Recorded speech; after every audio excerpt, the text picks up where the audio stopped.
Cancer Awareness Program, and we're looking at cervical cancer, the role of clinical research. Of course, our guest, Dr. Dennis Edger, founder, Commode Foundation, Cancer Foundation, and Dr. Amaka Lasebikon, President, Association of Radiation and Clinical Oncologists of Nigeria. So we hand over to you, Dr. Edger. Good morning. Good morning. Good morning. Happy New Year to you guys. Again. Happy New Year to you too. Same here. Over to you.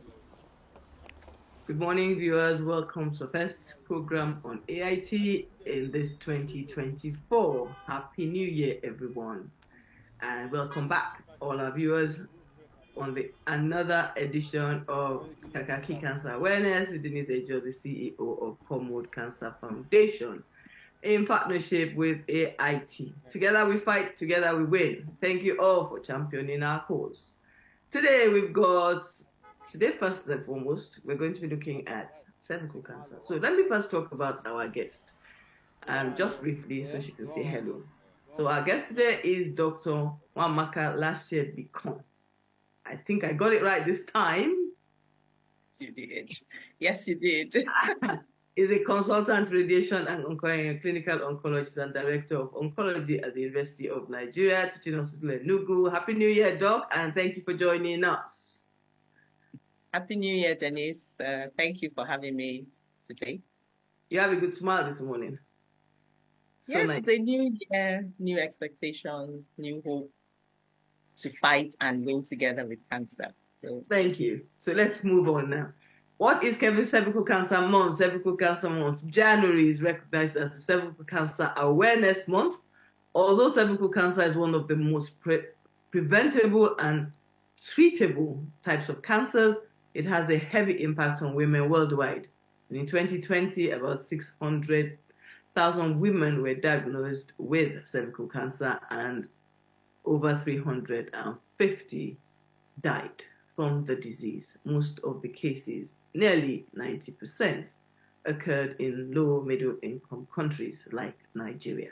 There is an urgent need to increase cancer awareness and call for action. So this is it. This is our conversation. And I think it's time for us to start this conversation so we can actually look at everything.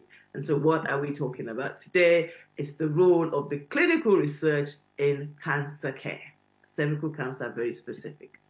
Doc, so here we go. I want to tell you who she is. She is a global oncology leader and renowned researcher with over 20 years experience in clinical medicine, cancer care and research, providing innovative solutions and coordinating programs within multi-donor funded organizations in the public and private health sector. This is our Dr. Amaka. Dr. Amaka serves as the current president of ARCON, where she engages with global leaders and industry specialists to achieve diversity and inclusion in policies that govern access to quality healthcare services and integrated approaches to cancer prevention and control for all at-risk groups. She also spearheads multi-stakeholders and cross-sectional partnerships and facilitates the conception and implementations of actionable programs. So she serves as the board on UNTH, University of Nigeria Teaching Hospital, where she leads and fine-tunes the organizational structure of the Oncology Center, as well as interfacing with the Ministry of Health on cancer-related matters, which is why we've got you sitting here, Doc, because we're going to have a nice discussion on cervical cancer and where we're going. So first question, are you ready for me? And viewers, let's sit back, together we fight, together we lead, and we listen to our doc give us some insight into what we're going to be doing this year. Yeah? So first and foremost, this is Cervical Cancer Month, and a lot is going to be going on, and a lot has started going on across the country and across the world. So what is cervical cancer? Because we can't have a conversation on clinical care without understanding what the disease is and what the symptoms are. Okay, right. Thank you very much, Denise, for the kind introduction. Before we get into it, in terms of what cervical cancer is, just to highlight something you mentioned about 3,000 people, infected with cervical cancer, diagnosed with cervical cancer all over. Just to mention that Of that, as of 2020, the statistics for Nigeria was that over 12,000 people, women aged primarily between the age of 15 to 45 years old, were actually diagnosed with cervical cancer. And of that, 8,000 women have been died, usually die annually from that disease. So I just wanted to really bring it home to us that even though these figures are figures that we quote globally, we really have that heavy disease burden here in Nigeria. And mind you, I would say that, even as we quote 12,000 in 2020 as the statistics, we do know really that this is not truly representative of the numbers, which we think are higher, and even the mortality rates also are higher. Again, just to really drive home the message of why we need to talk about it. And like you said, this is Cervical Cancer Awareness Month, and the disease is largely preventable and curable if detected on time. So it begs thinking about it. So back to your question, as in like, what is cervical cancer? Just to put it in lay terms, it's just cancer, uncontrollable growth of the cervix, which is usually referred to as the neck of the womb. So every woman who is sexually active is at risk of having cervical cancer if not had any preventable measures like vaccination and things like that, because it is sexually transmitted. And we know that most of the virus, the subtypes of the virus that causes it is 16 and 18, which again is prevalent here in our environment. So in a nutshell, that is exactly what cervical cancer is. The earliest signs and symptoms that women should be aware of, the commonest ones that women should be aware of and should seek prompt medical attention if they discover it, is abnormal vaginal bleeding. Abnormal vaginal bleeding could be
All right, thank you so much. We'll definitely be getting back to Dr. Dennis Edger.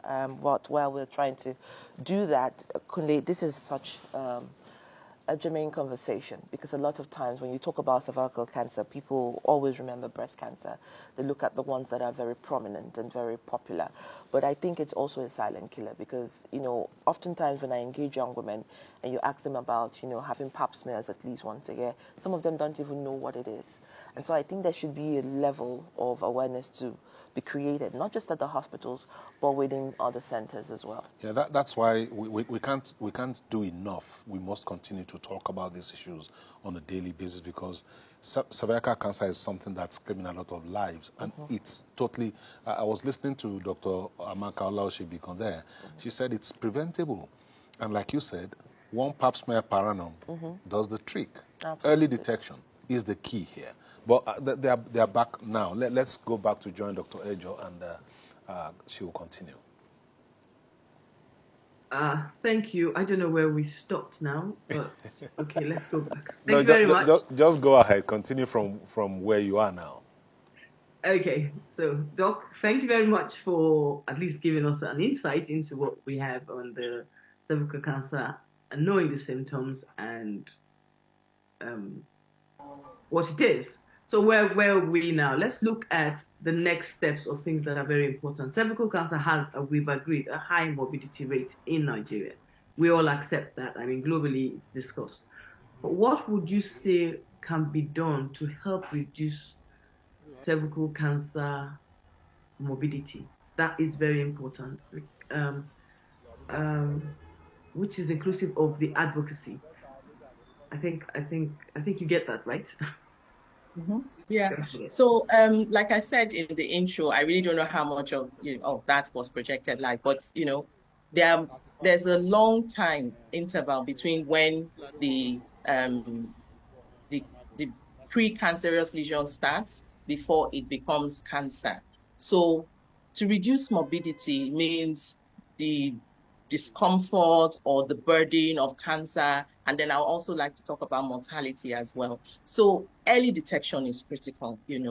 Women, first of all, we can start off with vaccination. We're happy with the rollout of the HPV vaccine among school age girls last year.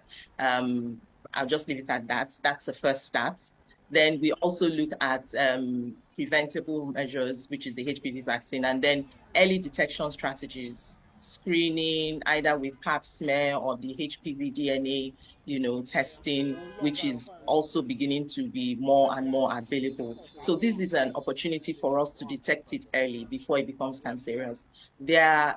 And more to your point as far, the role of clinical research. I know that as of last year, 2 years ago, because we're in the second year now, we had 4 large NIH-funded grants coming to Nigeria, but really targeting cervical cancer, screen and treatment techniques and self-sampling, studies, but really among HIV population, because they are 6 times more likely to get cervical cancer than the non-HIV population. So this research is going on to look at effective strategies to improve and increase cervical cancer screening and treatment, and also to improve self-sampling. There are 4 large grants, like I said. So they are hoping that the results will be informative to help us to scale up such interventions. Then, of course, empowering women really to be active participants within their health. We cannot take away the role of educational programs, awareness creation, to ensure that women understand that this is preventable, they can do something about it, and that they should do something about it. And then, of course, accessibility to some of these interventions is also critical as well. So advocacy is key, helping the women to become better partakers in the fight against cervical cancer, but also having policies that encourage women to come out. And then when they do get screened, they can be effectively treated at reduced cost. Because we at the other end, when we see them in clinics, one of the major deterrents to completing or even starting their treatment is the cost of the treatment itself.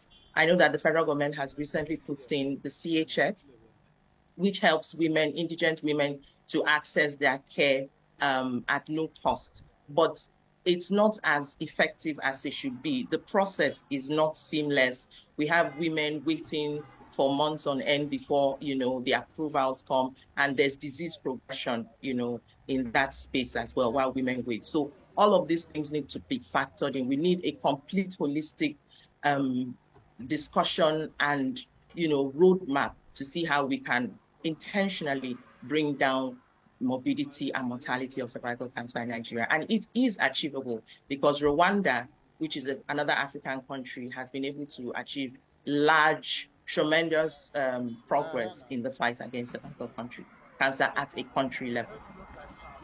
Wow, I mean, listening to you now, it just highlights some of the key things that we need to be aware of and how we're going to move these things forward. Because I'm just thinking about it and realizing that actually the vaccine is a very good starting place where we have started, and we should be very grateful, and that's a very good milestone.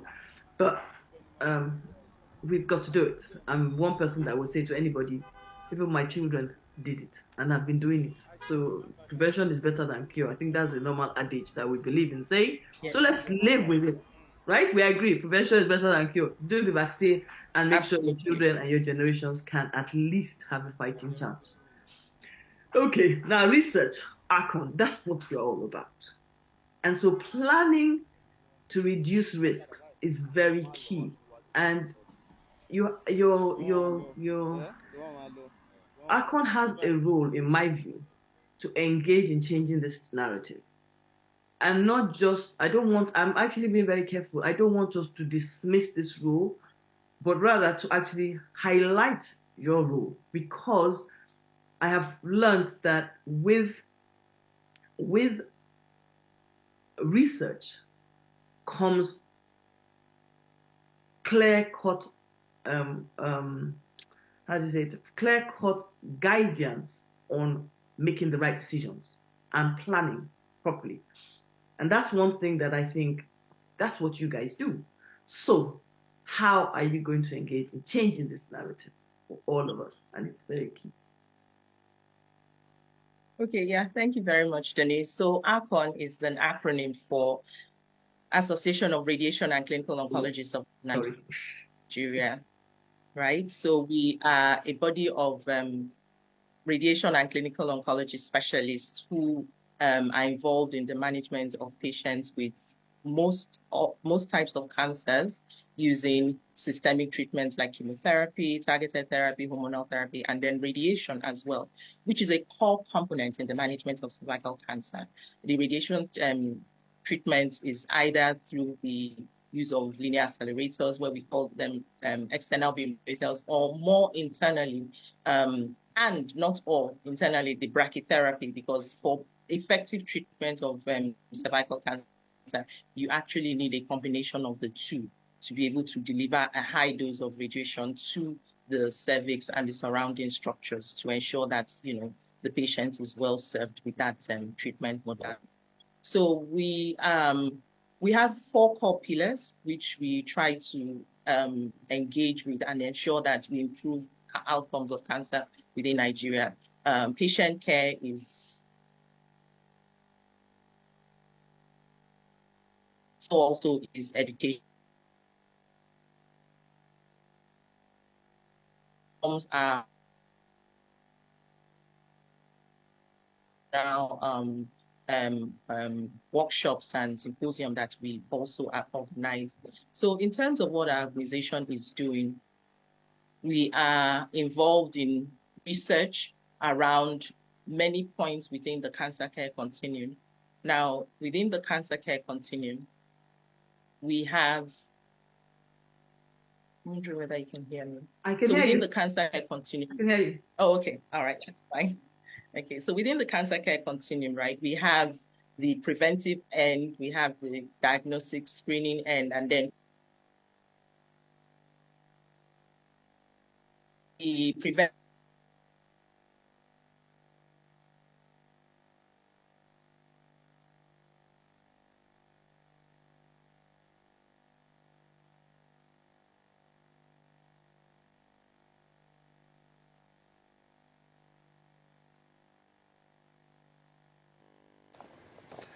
We're still having a bit of an issue with the internet there, network getting the connectivity between us and Dr. Dennis Ejo and her guests there. But while we're trying to sort out that issue, I just, Adora, I was talking to you about that just a minute ago or so.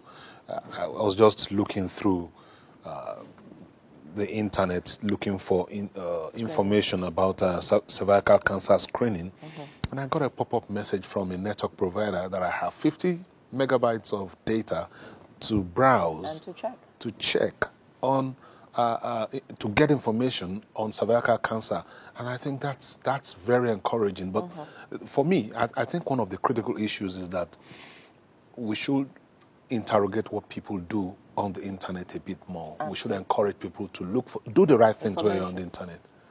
Really. Yeah. I think listening to Dr. Dennis and her guest there, I think one of the things I was able to pick out was early detection. Screening is very important. But again, I was also hoping to hear perhaps maybe if they come back online, perhaps suggestions on HPV vaccines.